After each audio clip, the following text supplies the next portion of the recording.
Wabarakatuh, kita ketemu lagi di The Comment, Sobat Sindo. Hari ini ada yang ulang tahun, yaitu Korps Bayangkara atau Polri. Nah, tadi ada yang baru ke sana. Kita akan nanya-nanya dulu sama Mas Andri. Ya. Om Joni ikut ya ke sana? Enggak? Enggak. Om Joni enggak? Oke. Standby di kantor. Tadi gimana suasana di upacara itu tadi, Mas Andri?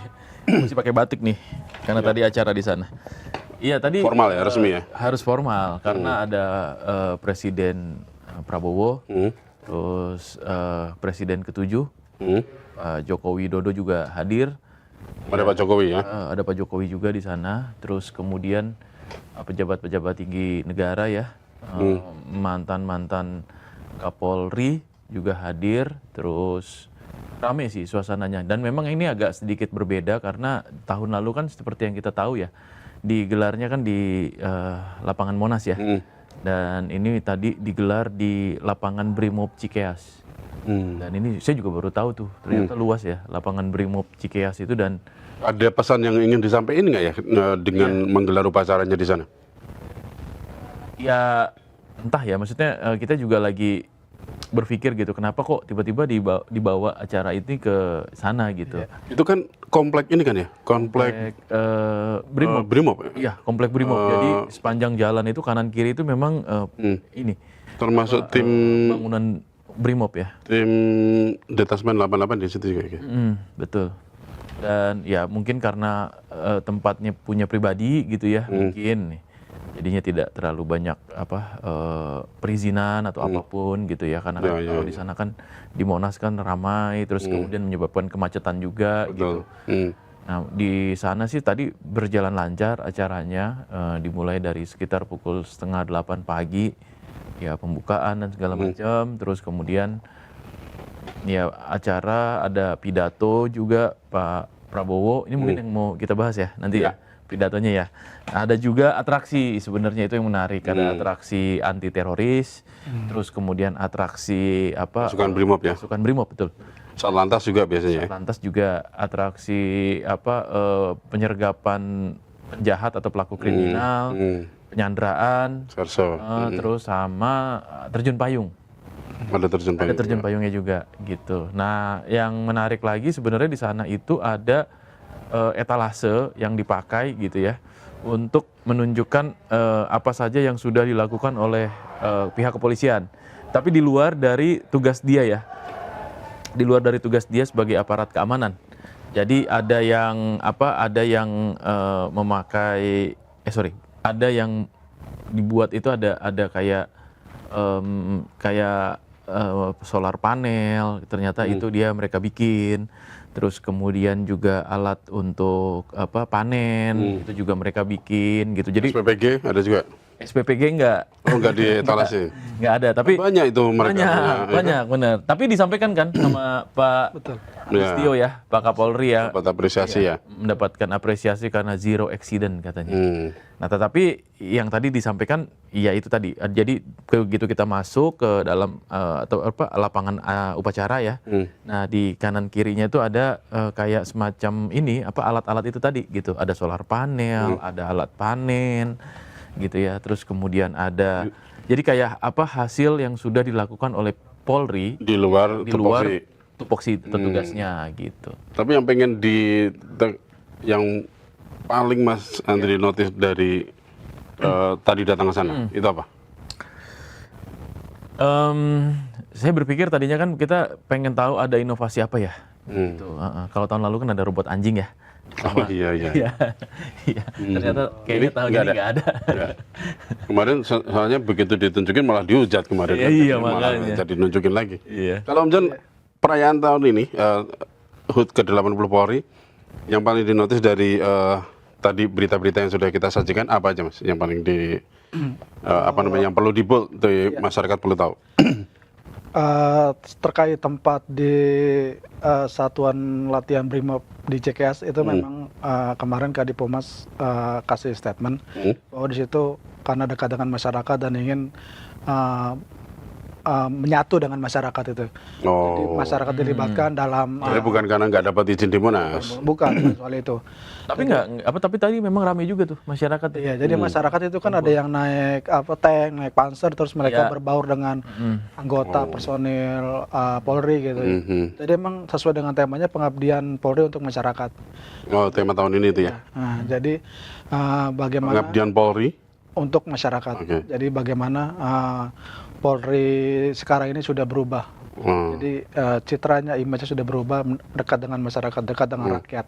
Jadi Polri harus bisa berbaur dengan masyarakat, terus membantu masyarakat yang kesulitan, kemudian bersinergi dengan TNI, dengan lintas instansi, kementerian, stakeholder yang lain. Jadi itu memang amanat yang disampaikan oleh Pak Prabowo. Karena Polri itu digaji oleh masyarakat, karena itu pengabdiannya untuk masyarakat dan mengayomi, melindungi, mengabdi untuk masyarakat, kepentingan masyarakat gitu. Nah itu yang paling, kalau saya nih, yang paling saya bold di perayaan tadi yang saya tonton berapa jam tuh tadi ya, panjang banget. Oh, lama ya. Durasinya. Itu adalah pidatonya Pak Prabowo memang. Betul. Jadi omong-omong Pak, pidatonya baca, Mas. Baca Tebel nggak yang dibaca? kertas lembaran. Kita lihat dulu ya. Iya. Cuplikannya yang paling kita bold dari tadi Pak Presiden, amanannya seperti apa? Kita Ada nih ya, lihat. cuplikannya. Oke.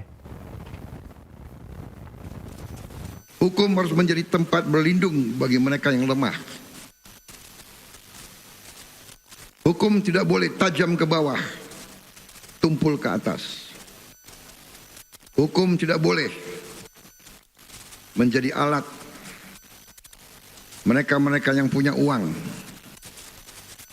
Hukum tidak boleh menjadi alat balas dendam politik. Hukum tidak boleh digunakan untuk kepentingan satu kelompok manapun. Pertama, jagalah kepercayaan rakyat. Karena kepercayaan adalah senjata terkuat seorang polisi. Kedua, jadilah polisi yang dekat dengan rakyat. Datanglah ketika rakyat membutuhkan. Dengarkan rakyat, layani rakyat, lindungi rakyat. Jangan justru menyusahkan rakyat. Ingat, gaji kita sebagai alat negara adalah dari rakyat. Semua perlengkapan kita dari rakyat. Karena itu kita harus benar-benar menjaga dan melindungi rakyat kita. Ya, ini tadi ya. Ini yang jadi pertanyaan kalau di masyarakat adalah pidatonya Pak Prabowo ini kayaknya lebih politis dibanding sebelum-sebelumnya. Ya. Kalau Mas Andri dan Om Joni seperti apa komentarnya? Ya, tadi saya juga dengar nih pidatonya Pak Prabowo ya gitu. Sangat tegas gitu dia bilang ya, hukum tidak boleh tajam ke bawah, tumpul ke atas. Ya. Tidak boleh dijadikan alat kelompok tertentu. Alat untuk balas dendam politik. Alat untuk balas dendam politik. Ya. Ini politis kan ya? Mengarah-mengarah ya. Ya. Iya, dari isunya kemana-mana. Nah, soalnya kayak yang ini nih sebenarnya yang kita kaitkan adalah dengan yang paling dekat, ya kan? Lagi sidang pra peradilan Rosario dan nextnya sidang Dr. Tifa, ya kan? Iya. Ada kaitan sama itu. Tapi oke, di luar itu kembali ke pidatonya Pak Prabowo tadi. Ya sebenarnya kalau kita lihat ya dengan pidato beliau ini artinya ada penegasan lah gitu, ada komitmen yang harusnya dipegang sama kepolisian. Betul. Untuk segera berubah, segera memperbaiki citra gitu kan. Yang banyaklah asumsi-asumsi yang beredar di luar ya, meskipun kita juga tidak bisa membuktikan kebenarannya, kita juga belum bisa membuktikan itu sahih atau enggak gitu ya. Tapi kan banyak juga banyaklah masyarakat juga yang berpikir bahwa ya kepolisian ini milik sekelompok orang. Iya. Nah, kepolisian ini dalam melakukan tugasnya itu berpihak pada kubu tertentu. Ya. Ini jangan masih sampai terjadi. kental ya, soalnya masih kental terasa ya. Masih ramai dibicarakan. Ya mau nggak mau ya kita harus juga berusaha untuk mengingatkan juga gitu apa yang Dan disampaikan. ini adalah diingatkan langsung oleh presiden. Betul, Ya, sebagai diingatkan atasan langsung oleh ya kan. presiden, dan ya kita mendengarkan tadi kan kita juga bisa menganalisa ya bahwa oh jangan-jangan ini sini nih arahnya nih. Iya, gitu. iya. Ya, apa yang disampaikan sama Pak Prabowo tadi jelas gitu, meskipun tidak menyebut satu ya, satu dua. Ya pasti nggak akan disebut akan disebutkan. dong. Iya. Gimana Om Jan tanggapannya? Ya, kalau saya lihat sih pidato Pak Prabowo pada saat HUT Bayangkara ini cukup tegas ya Mas. Ketimbang maksudnya pidato sebelumnya kan ada sedikit dimasuki candaan atau kelakar, ini sangat tegas ini. Jadi institusi Polri harus berbenah, harus memperbaiki diri dan dekat dengan masyarakat. Jadi biasanya kan kalau pidato Pak Prabowo diselipin berkelakar atau apa, bercanda, Ini serius. ini sangat serius. Ini Karena seriusnya mungkin baca itu tadi ya kan. Biasanya kan di luar. meskipun baca di luar suka teks. ada Ada ya? sisipan-sisipan Oh, oke. yang Iya, membuat Ada ger celutukannya, gitu kan. Ya, ini sama sekali nggak ada ya tadi ya. Dalam durasi sekitar 2 jam. Kita juga nggak seperti itu. Jadi saya cukup tegas sesuai teks ya. Iya, nggak lari dari tegas situ. dan Betul. arahnya Sama itu sekali nggak lari ya kayaknya. Enggak, sama sekali nggak lari dari situ. Kalau lari malah bahaya. iya. Nah, Iya. tapi benar nggak ada anggapan bahwa ini adalah kayaknya seremonial banget nih pidatonya gitu. Ya bagi sebagian orang mungkin iya gitu Mas, karena kan ini ngelihat bahwa oh ini kayaknya kok normatif ya, gitu. Tetapi kalau kita bisa bisa gali lebih dalam, sebenarnya maknanya jauh lebih besar gitu. Ya jelas. Apalagi dengan tokoh-tokoh yang hadir di situ. Kita kasih Berarti clue. dalam tanda kutip Kasih clue ya. tokoh yang hadir di situ tadi ya. Ya. Nah, Itu clue-nya. Terus kita akan kasih terjemahkan sendiri kita ya. kasih pertanyaan lagi. Ada nggak sih latar belakang politik dari ini semua terus tahu-tahu yang menyebabkan Pak Prabowo pidato dan berpesan seperti itu? Mas Joni nih bisa Nah. jawab ini. Tadi sih sudah ditegaskan sama Bapak Presiden. Jadi Nggak boleh hukum, nggak boleh Polri tidak kumpul. boleh berpihak terhadap satu kekuatan politik atau Ya. tidak boleh menjadi alat politik. Jadi polisi harus menegakkan hukum secara sebenar-benarnya, secara Betul. adil-adilnya gitu. Jadi ketika itu salah ya salah, dibawa sampai ke Ya. meja persidangan gitu ya. Kalau benar ya benar, jangan dibuat salah gitu. Jadi Pokoknya nggak boleh jadi alat. tidak boleh Itu dijadikan ya. alat atau tendensius politik gitu ya. Setuju tuh. Dan yang tadi ya bahwa polisi juga akan atau harusnya dekat dengan masyarakat itu penting. Gitu. Itu yang amanahnya ya, amanah. Manahnya, iya. Dan Itu ngomongin dekat dengan masyarakat terus kepercayaan habis itu. betul kepercayaan. Nah, ini penting nih. Nah, tingkat kepercayaan masyarakat sekarang berapa Ya. kepada Polri ini? Kalau berdasarkan survei terakhir itu bulan Juni 2026 sekitar 82%, Mas. Tingkat kepercayaannya masih 82%. Cukup tinggi, ya. Bagus dong ya, 82 ya. Tinggi, dan ini harus dipertahankan, kalau bisa ditingkatkan lagi Polri. Jadi tingkat kepercayaan masyarakat sudah percaya, dan Polri Korps Bayangkara harus membuktikan di lapangan. Jadi betul. harus berpijak atau kepada aturan hukum. Terus kurangilah oknum-oknum gitu. Jadi oknum-oknum ini harus ditertibkan, yang bermain, yang Kan nggak ada oknum-oknum itu, adanya calo kan, iya, katanya kemarin. Iya, iya.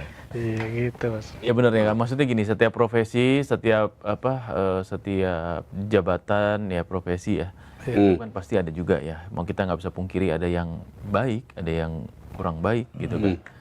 Ya di wartawan sendiri kan juga gitu. Ya. Gitu. Ada wartawan yang baik memang, tapi ada juga wartawan nakal Betul. gitu. Nah, ya kita nggak bisa pungkiri bahwa di tubuh kepolisian juga ada yang seperti itu gitu. Tinggal niatan baiknya adalah kalau misalnya ingin mendapatkan kepercayaan dari masyarakat, artinya yang buruk-buruk, yang kurang baik ya kan, yang nakal-nakal ya kan, ayo, cobalah untuk dievaluasi.